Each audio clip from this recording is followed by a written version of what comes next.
आज के इस वीडियो में हम बात करने जा रहे हैं, अगर बच्चों की मातृभाषा पर पकड़ अच्छी हो तो इनसे बच्चों को क्या क्या लाभ मिलता है। हम यह वीडियो बिहार के सरकारी स्कूलों में पढ़ रहे बच्चों या फिर उन बच्चों को देखकर बना रहे हैं जिनके पास डिग्रियां तो हैं, 10वीं 12वीं या फिर अन्य बड़ी बड़ी डिग्रियां, लेकिन वह भाषा का प्रयोग सही रूप से नहीं कर पा रहे, मातृभाषा का खास करके। हम यहाँ पर अंग्रेजी भाषा को अभी दूर ही रखना चाहते हैं, क्योंकि बिहार में पढ़ने वाले ज़्यादातर बच्चे, यानी खास करके बिहार के सरकारी स्कूलों में पढ़ने वाले ज़्यादातर बच्चों की अंग्रेजी भाषा पर पकड़ तो उतनी अच्छी होती नहीं है। हम यहाँ पर बात कर रहे हैं हिंदी भाषा की। तो अच्छी पकड़ से मेरा क्या मतलब है और मातृभाषा किसे कहते हैं, इन सब के बारे में हम आगे डिस्कस करने वाले हैं, आगे हम बातचीत करने वाले हैं। नमस्कार, मेरा नाम नितिश भारद्वाज है और आपका स्वागत करता हूँ इस वीडियो में। मातृभाषा, किस भाषा को हम मातृभाषा कहते हैं? मातृभाषा का जो शाब्दिक परिभाषा यानी कि शब्द के अगर दिखाया जाए तो मातृ यानी माँ और भाषा यानी कि लैंग्वेज, तो वह भाषा जो बच्चों के परिवार के द्वारा बोली जाती है या फिर बच्चे जिस परिवार में पल बढ़ रहे हैं वहाँ पर जिस भाषा का प्रयोग अत्यधिक होता है या फिर उनकी माता के द्वारा जिस भाषा का प्रयोग अत्यधिक हो रहा है और बच्चा वही भाषा बोलने के लिए सीखता है, तो उन्हीं भाषा को मातृभाषा बोली जाती है। बिहार में बोलियां तो बहुत है, बट बिहार में हिंदी भाषा का प्रयोग अत्यधिक होता है और बिहार में जितनी भी बोलियां हैं वो कहीं न कहीं हिंदी भाषा से मिलता जुलता है। तो इस कारण से हम कह सकते हैं कि बिहार के लोगों की मातृभाषा हिंदी है, हालांकि कई लोगों का इस पर मतभेद हो सकता है। चलिए अब जानते हैं भाषा पर अच्छी पकड़ से मेरा क्या मतलब है। सबसे पहला, शब्दावली, यानी कि आपके पास शब्दों का संग्रह होनी चाहिए। जो आपकी मातृभाषा है उस भाषा का पर्याप्त आपके पास शब्द संग्रह हो, यानी कि उनके पास हिंदी, मान के चलो हिंदी भाषा है, हिंदी भाषा के शब्दों की आपको जानकारी होनी, ज़्यादा से ज़्यादा उन हिंदी भाषा के शब्दों का जानकारी आपके पास होनी चाहिए और उन शब्दों को आप सही जगह पर प्रयोग करना आता हो। दूसरा है उच्चारण, प्रोनंसिएशन, यानी कि जो आपकी मातृभाषा है उनका प्रोनंसिएशन भी आपकी अच्छी होनी चाहिए, यानी कि उसका उच्चारण भी अच्छी होनी चाहिए। उदाहरण के तौर पर हमने बहुत सारे जगह पर नोटिस किया है बिहार के बच्चों को कि वह घोड़ा के जगह पर घोड़ा, सड़क के जगह पर सड़क, और कई जगह पर हमने अलग अलग, यानी कि ये तो मैंने कुछ एग्जाम्पल लिए हैं, यानी कि वो शब्दों का सही उच्चारण नहीं कर पाते हैं।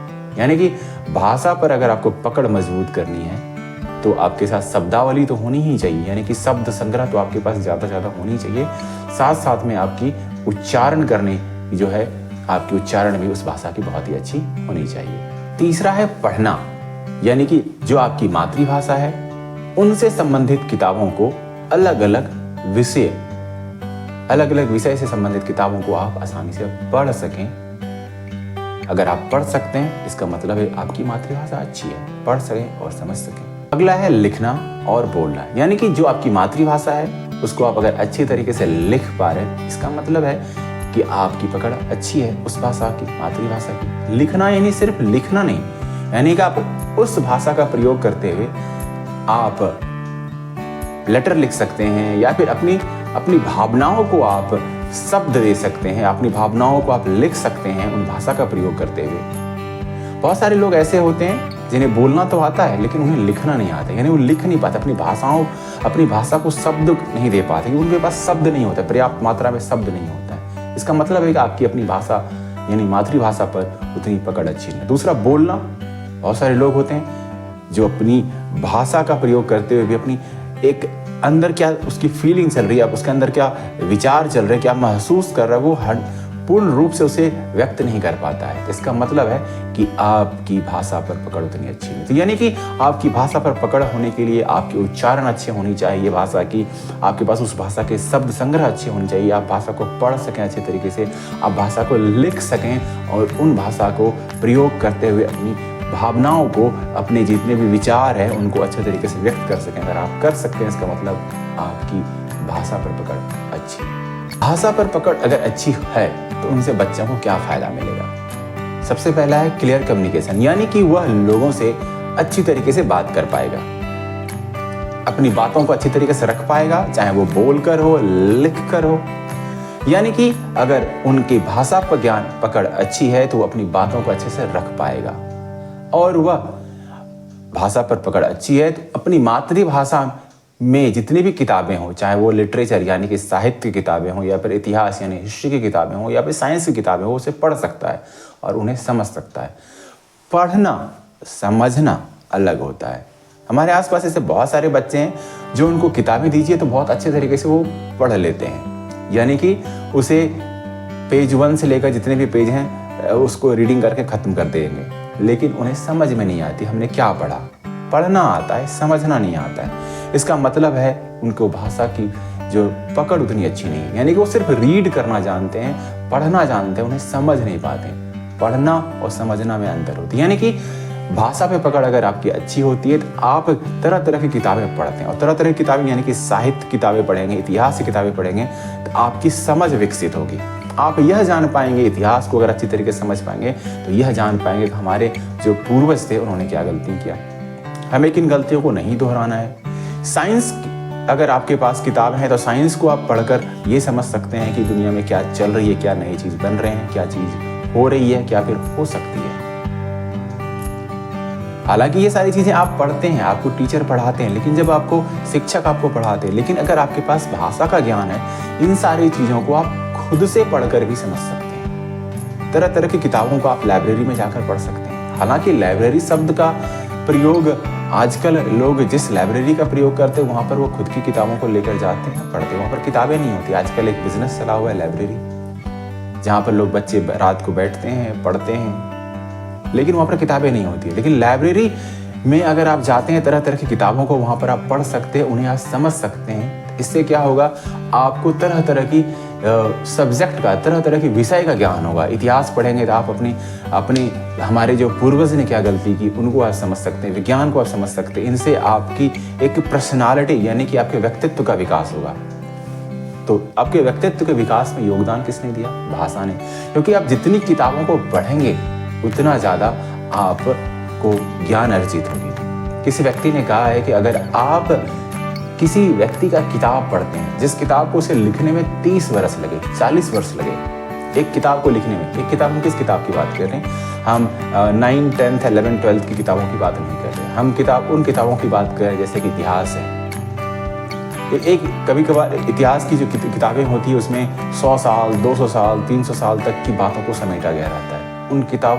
उन्हें पढ़कर आप कुछ ही दिन में पढ़कर आप पुरानी जितनी भी चीज़ें हुई, जितनी भी चीज़ें गलतियाँ हुई या फिर अच्छी चीज़ें हुई, उन्हें सीख सकते हैं आप। चाहे वो आपकी धार्मिक किताबें हों, उन्हें पढ़कर आप ज्ञान प्राप्त कर सकते हैं, उन्हें समझ सकते हैं और उन्हें अपने जीवन में उसे आप उपयोग में ला सकते हैं। तो ये हुआ भाषा का ज्ञान। अगर आपकी भाषा पे पकड़ अच्छी है, अपनी बातों को आप अच्छे तरीके से रखना जानते हैं, लोगों से बात करना अच्छे तरीके से जानते हैं, तो ये आपको भाषा से होगा तो फिर आपका जो आत्मविश्वास है वो भी बहुत ज़्यादा होगा।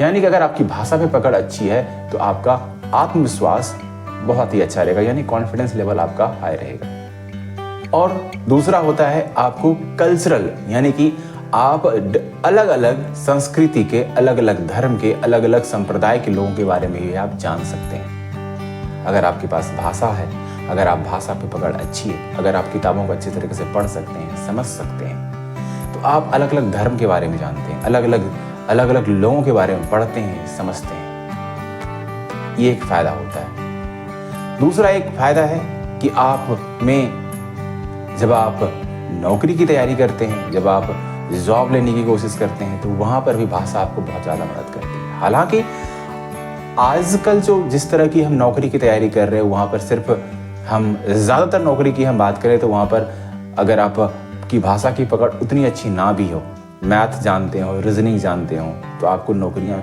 मिल जाती है। कुछ एक नौकरियाँ छोड़ दिया जाए तो। लेकिन जब नौकरी प्राप्त हो जाती है, जब आपको छुट्टियाँ चाहिए होती है, तो वहाँ पर आपको पत्र लिखना होता है या फिर आवेदन करना होता है अपने, तो वहाँ पर आपको भाषा का ज्ञान ना होने की वजह से आप सही रूप से आवेदन नहीं दे सकते, आप सही शब्दों का प्रयोग नहीं कर सकते।